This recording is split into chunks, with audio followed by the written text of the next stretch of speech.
दोस्तों, छोटे से गांव के कच्चे घर में चंपक नाम का एक गरीब किसान रहता था। चंपक की पत्नी का देहांत कुछ साल पहले ही हो चुका था। उसकी जिंदगी कठिनाइयों से भरी हुई थी, लेकिन उसकी दुनिया उसके दो बेटों रवि और अमन के इर्द गिर्द ही घूमती थी। उसने अपने बच्चों के लिए सिर्फ पिता ही नहीं बल्कि एक माँ की भी भूमिका निभाई थी। परेशानी भरी जिंदगी में उसकी बस एक ही इच्छा थी, उसके बेटे पढ़ लिख कर बड़े आदमी बने और अपने जिंदा रहते वह उनकी सफलता देख सके। चंपक के पास छोटी सी जमीन का टुकड़ा था, जिसमें वो मेहनत करके खेती करता था। खुद पुराने फटे हुए कपड़े में घूमता रहता, लेकिन बेटों की फीस किताबों के लिए उसने कभी कोई कमी नहीं आने दी। चंपक ना जाने कितनी रातें भूखा भी सोया, लेकिन हमेशा बच्चों को पेट भर खाना खिलाया। बच्चों की परवरिश में कोई कमी नहीं आने दी। जब वह गर्मियों की तपकती दोपहर में खेतों में पसीना बहाता, तो बस यह सोचकर खुश हो जाता, एक दिन उसकी मेहनत और त्याग रंग लाएगी। उसने जो सपने अपने परिवार के लिए देखे हैं, उन्हें उड़ान जरूर मिलेगी। समय बीतता गया। रवि और अमन अपनी कॉलेज की पढ़ाई करने शहर चले गए। चंपक को बेटों की चिंता होती थी कि न जाने बड़े शहर में बच्चे अपना ख्याल सही से रख पाएंगे या नहीं।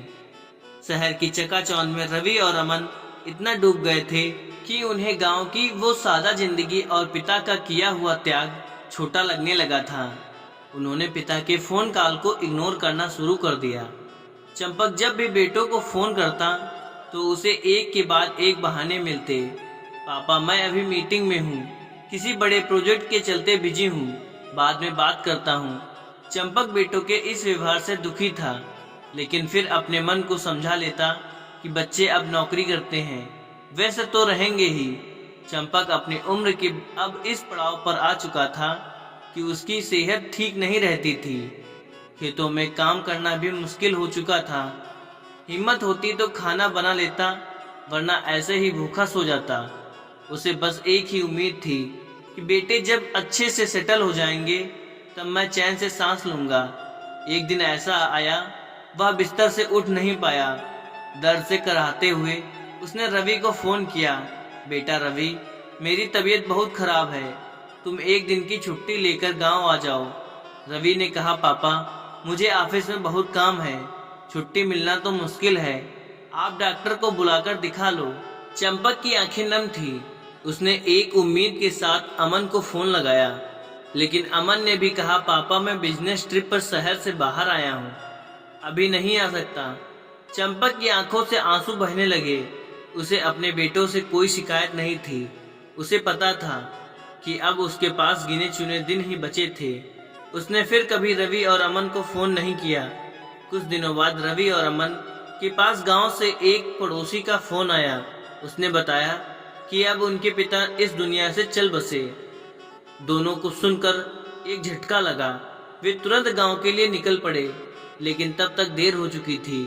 पिता का अंतिम संस्कार हो चुका था। पड़ोसी ने बताया, तुम्हारे पिता आखिरी समय तक तुम्हें याद करते हुए बोलते रहे कि मेरे बेटे इतना समय तो निकाल कर आ जाएंगे कि वो मुझे कंधा दे सकें, लेकिन अफसोस, उनकी आखिरी इच्छा भी पूरी नहीं हो सकी। ये सब सुनकर रवि और अमन फूट फूट कर रोने लगे।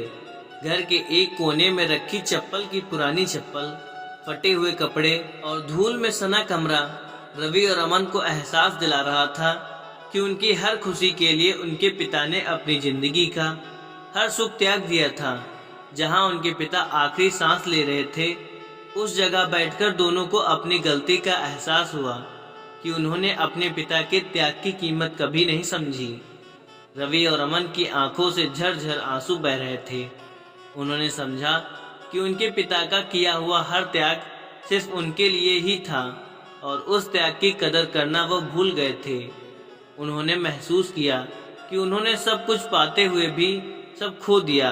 कहानी से सीख, यह कहानी सिर्फ चंपक की नहीं, हर उस पिता की है जो अपने बच्चों के लिए अपनी जिंदगी का हर सुख चैन त्याग देता है।